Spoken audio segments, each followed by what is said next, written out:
Welcome to the morning ice bath laws. 40 laws of power in a nice 39-degree tub that we're going to jump in after we learn about Law 11. Learn to keep people dependent on you.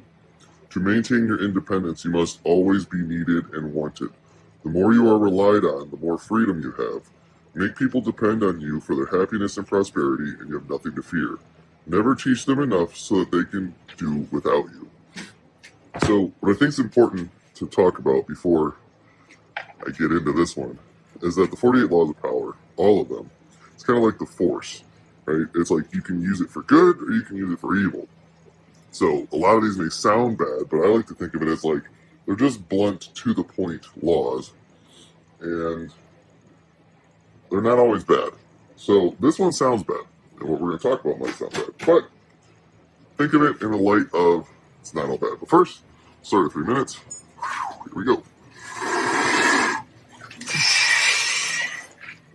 So, keeping people dependent on you. Sorry, really just gets you first thing in the morning, first thing in the tub. So keeping people dependent on you is important because, like I just said, keep them relying on you. You want them to be relying on you for their happiness, for their money, for their income, because then they're not gonna mess around. They're not gonna leave. They're not gonna because they need most likely the job or they need whatever it is from you. So therefore, they don't want to mess it up. So, perfect example is my tattoo shop down in Puerto Rico. I have a house down in Puerto Rico. Obviously, I'm not in Puerto Rico. So, what do I need the house for? I can rent it out, whatever. But what do? I give my house to my manager of the tattoo shop. It's kind of like a perk. It's like, hey, you are, the lifeblood of the shop. And I appreciate it. I also give them a percentage of the shop, as well. So, now, if you go by the law and it says, like, keep people dependent on you so that they need you. Well, yeah, so now I'm his home, I'm his source of income, and, he's got equity in the shop too, so he's super invested in the tattoo shop. Now, when you put it the way the book sounds, it's like, oh man, it sounds like you're just keeping people under your thumb and it's so bad. And it's like, but if I'm using it in a good way, which is what I try to do for most of these laws, it's not necessarily a bad thing. So that's one example. Another example is when you are an investor in a company. So if you're investing in some company where you really don't have too much control, your money is that control. But at the same time, you want to make sure you get your money back, right? Like you don't want to just blindly keep your money away and be like, they lost it, it's okay. So your money can be that control where, like, if you seed that money, as opposed to like, oh, hey, I need $100,000 investment into this company. It's like, okay, here's $100,000.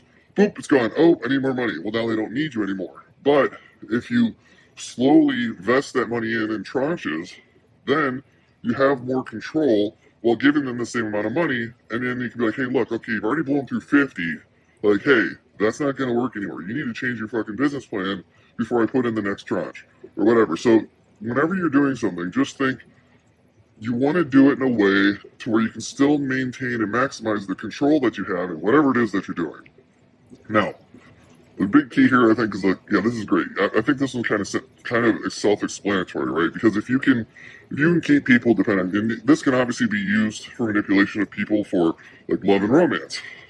I don't recommend it because, in my opinion, it never really works out well, unless you're like hardcore dominant and you really just do not give a fuck about your partner. In which case, hey, go for it.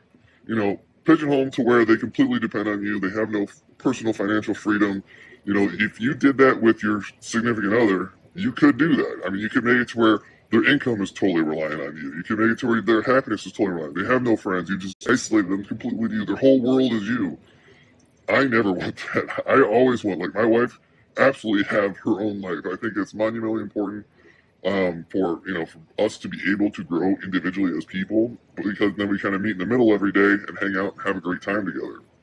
So my personal opinion, I don't think it's a good idea. Can you do it? Absolutely. Have I done it before? Sure. Did it work out good? Nope.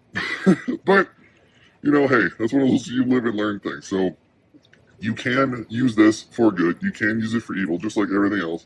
But I highly recommend that you use it for good, and because it may be a little bit harder, and it may not work as well when you always use it for good, but it's still really good advice.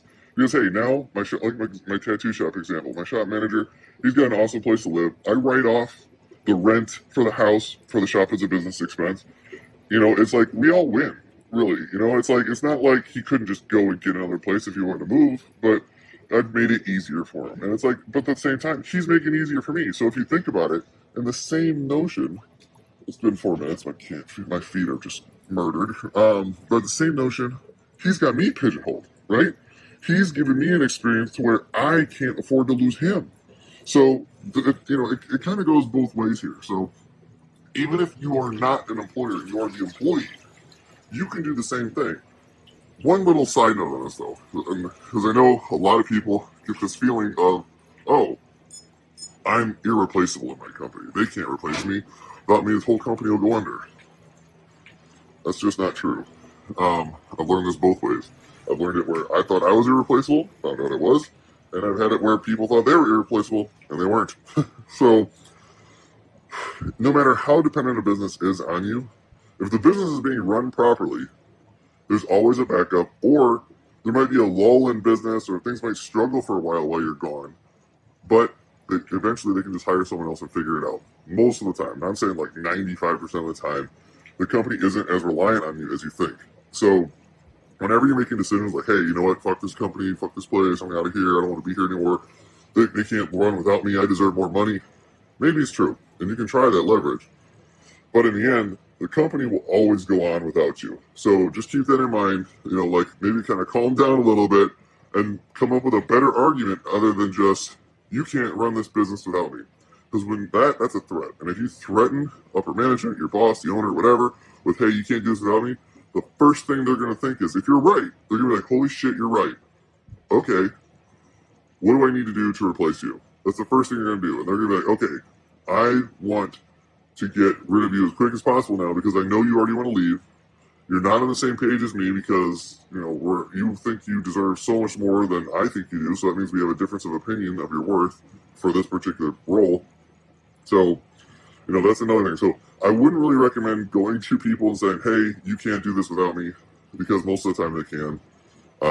But like I said, for this law, for law number 11, to keep others dependent on you so that you're in power, yes, for employers it works, but it also works for employees. And in a good way, it can be mutual, and it's not necessarily negative. So there's a bunch of different ways to look at this law, but it's definitely a good one. So hope that sheds some light on some cool stuff. I'll see you guys around later.